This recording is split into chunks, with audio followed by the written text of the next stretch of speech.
what is at stake for the business environment? It's a good question, a timely conversation, and personally I'm glad the meeting happened after several put-offs. We need to really capture the context within which this meeting happened. It happened, it's happening, or these incidents are happening at a time of very low, it's a season of very low political goodwill in regards to regional, projects. But it's also happening at a time when there's a lot of excitement building in individual member states for local elections. Or if you look at all the countries in the region, the election cycle is nearing. So everybody's attention is on domestic politics. Very little attention on regional integration projects. So you could say it's a good thing that President Paul Kagame is assuming chairmanship, because only Rwanda just got out of its electioneering season. So right now we focused on real business, we focused on real development. So if you have somebody who is not worried of the next election cycle leading things in this year, 2019, it's a very good thing. It could get us a lot of successes, especially pushing these other guys who are mainly focused on local politics. So I'm very hopeful from that perspective that President Paul Kagame assumes the chairmanship with high moods after having a great year at the African Union. He made things move. He got important, concessions from a lot of member states. So if he can bring that same energy, that same visionary leadership, that same relentlessness, that same selflessness, I think it could get us moving. And that's the only hope you can look at from a business perspective. All right, Ken, I want you to bring this into light. Of course, we understand that the EAC region only implemented about 16 out of the 78 directives that were issued last year. When you say President Kagame is coming into the East African community as chairman, taking over that responsibility, but also moving away from the African Union chairmanship, tell me, don't you think it's quite of a heavy, isn't it quite heavy right now that the president is assuming chairmanship when there's still a lot of, trade wars and disputes, between countries going on right now, including his own country, by the way? Yeah, I mean, when something is heavy, you need a heavy lifter. And I regard President Paul Kagame as a heavy lifter in terms of getting things done. So I'm very excited that he could get, there's one of the more positive headlines that came out after the summit was that a quote linked to the president where he was saying that we can't afford we can't afford to lose ground of what we've already covered.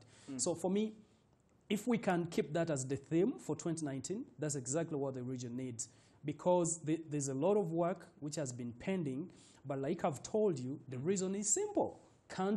Member countries have been focused on very domestic matters, matters of local politics, matters of consolidating themselves in power.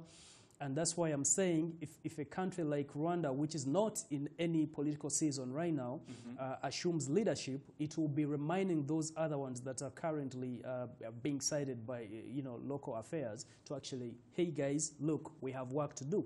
And for me, that's a very important aspect as he takes over the chairmanship. We've seen heavy trade wars between Kenya and Tanzania regarding the produce, looking at the sugar, conversation there, because, well, they were, like, Kenya couldn't buy sugar from Tanzania, neither did Tanzania was able to do the same. Right now they're trying to go to Uganda, but also there is still a lot of tariffs on that end. We saw this sugar and tobacco, hitting a dead end. The conversation is not happening. How are you going to solve other issues, but then some of them are kind of overlooked? Really, the challenge for our bloc has always been that, much as we have a lot of ground covered in terms of treaties, in terms of paperworks, describing the context within which we can trade with each other, what really has been missing is actually, walking the talk in most of the text that we have in this document. So as a result, we've always had those squabbles, some of which you mentioned. It's not only between those two countries. Right now, if you look at bilateral trade between Rwanda and Uganda, also not doing very well. Talk to Hima Cement, they will tell you they're having a number of issues. If we even drew this back to maybe a week ago when the MTN executives were deported, after coming back from a meeting in Rwanda. Yeah, that's an aspect of freedom to movement of labor, another big issue happening. So there are a lot of squabbles ongoing, there are a lot of frictions, and what we really need is leadership.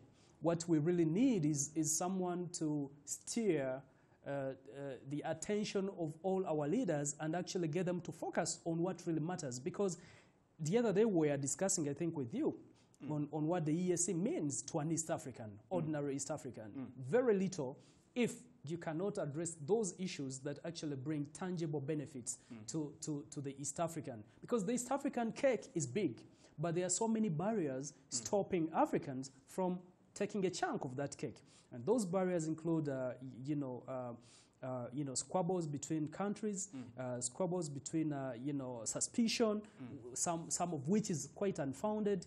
If you look at the harassments of Rwandans in Uganda that has been ongoing, that limits the free movement of labor and, services, So these are things that will take serious leadership of one of the member countries to actually tell the others, look, guys, we're losing ground, we're losing the opportunity to move our people forward and helping them actually grab a chunk of the regional integration cake.